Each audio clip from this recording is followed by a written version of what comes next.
Welcome back to Cape Chronicle. I'm Alix Gasser. The Kellerman Foundation seeks to revive and maintain the historical artifacts that are vital to Cape Girardeau's local culture. Here to talk about the efforts and the future plans are the doctors Bert and Ann Kellerman. Welcome to the show. Thank you. Yeah, so how and when did the Kellerman Foundation come into existence? Actually, it formally came into existence on September 28th, I believe it was, 2012. But in a sense, it evolved gradually as our interest in historic preservation grew, our involvement in it grew, and our appreciation of it grew. So technically 2012, but in a sense, over time. I think that's how 53 years ago. Yeah, Yes. I think a lot of projects happen that way, just through passion, right? So what's the mission of the foundation?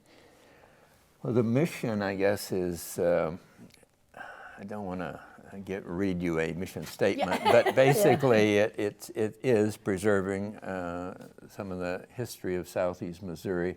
The more we lived here, the more we realized how significant the history of this region is. The mid-Mississippi part of the French settlement, Cahokia, the church there, was established in 1699, which was the same year Williamsburg was established in Virginia. So while the English were settling the East Coast, the French were settling the St. Lawrence Seaway, and then down in the mid-Mississippi and down at the New Orleans area, down in southern Mississippi.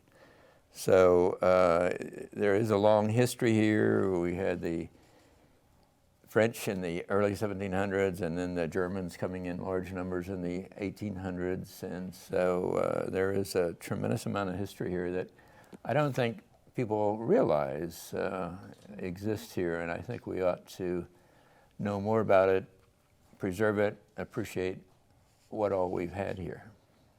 Yeah, definitely. Do you have anything you want to add? Well, local stories are a surprise always. So the national stories you'd know about, but the local ones that come on along all the time are a real surprise. So it's been an interesting journey. Awesome. So where is the foundation actually located? We're located now at 102 North Main in a place called, in a former bank building, and it is called Heritage Hall. We did a naming competition, and actually Roseanne Greenwood came up with that name, and we thought it was a good idea because we did not think that we should hook our name to it. So it's been Heritage Hall, and that the drawing of that building has been our logo, so that will have to change in the future, but at this point we're still downtown. Okay, gotcha. What are some of the exhibits that have come through there? Well, our main exhibit is the Oliver family, 5 generations of attorneys, and of course Marie Watkins Oliver that made the state flag. So we also restored the house where the Olivers lived, where they built in 1895. So that house is very much a part of the story. So someday, either when we can afford to give it or when we aren't here any longer, that house will also be a part of the foundation. So we tell the Oliver story. We're very interested in the Nickel Regional Heritage Archive. Dr. Nickel has been with us every day. I mean, we might have only been open Thursday, Friday, Saturday, but Frank Nickel was in there every day. So he's recently had some health issues and is not in the office, but he had a steady stream of people. So we wrote for a grant and showed a great number of the things from the Nickel archive, and then he has since recently given us all of that. So the new place will have a lot of Nickel archive material. Our most exciting thing probably was we had a Smithsonian exhibit.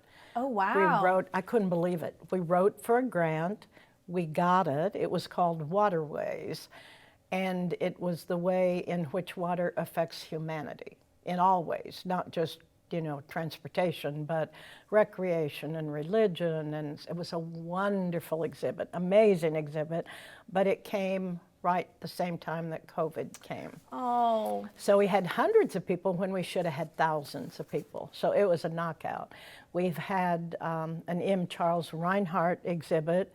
We've followed his art for 45 years and did a wonderful exhibit of his paintings, of about 15 of his large paintings. He, since that time, has passed away, and his wife has now given us 51 large paintings, 250 drawings, his entire family history. So that's one of the reasons we need the bigger building, because we're also going to have a Reinhardt museum. So we did the Reinhardt exhibit. We've done Missouri courthouses. We've done the history of the Kraft family. And they were big on the Humane Society. They were a wonderful couple. They were big on the Humane Society, so we did an exhibit of dogs and cats in Victorian jewelry, because they had a massive collection of Victorian jewelry. So people loved that one. That was probably our most fun one. A filmmaker came to town, helped us, volunteered, worked with local photographers, and it was a huge success. We still have some of those framed. We love those.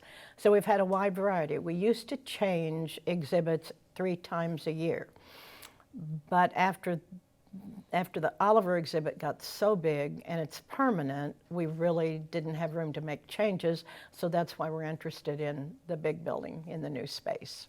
so tell us a little, we've got just a little bit of time left. Tell us a little bit about that new project. It's a monster. When we bought the house next door on the hill back in 1971, we thought it was more than we could handle, more than we should have done. We bought it in grad school. But we've made it with that one, owned it for 53 years, but now we've bought the monster building next door. So it's too big, we shouldn't have done it. It's a monster job. I don't know if we'll live to see it done, but it is a fabulous building, done by an extremely well-known architect. We just wrote for a grant to tell his story. He's the best-known school architect in the whole state, won all kinds of awards. nation, So we're, probably. go ahead. In the nation, In, probably. yeah, actually, 430 schools in St. Louis. 27 states or something. Oh, He started wow. schools and He was into environmental psychology. He wanted children to have daylight and happiness. He put a fireplace in the kindergarten room.